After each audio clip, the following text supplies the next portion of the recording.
শুভেন্দ্র হুঙ্কার দিচ্ছেন তিনি বাংলাদেশ দখল করবেন।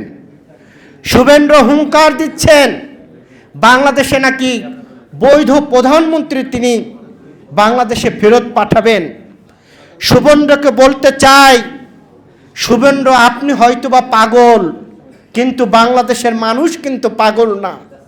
আপনার মতো অনেক পাগল বাংলাদেশের মানুষ শায়েস্তা করেছে। 1971 সালে পাকিস্তানকেও শায়েস্তা করেছে। আপনি বাংলাদেশ দখল নিতে চান?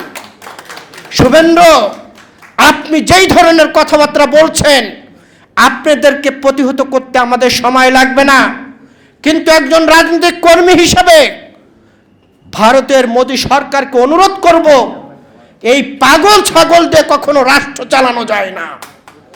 যেই পাগল একটি স্বাধীন দেশ নিয়ে দখল করার হুমকি দেয়, আর আমরা এখানে হাতে চুরি পরে থাকব?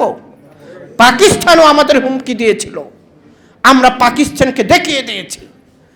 যেই গণতন্ত্র, যেই সুশাসন এবং স্বাধীন বাংলাদেশ নিয়ে যারা এই ধরনের হুমকি ধুমকি দেবে, তাদের বিরুদ্ধেই আমাদের লড়াই থাকবে।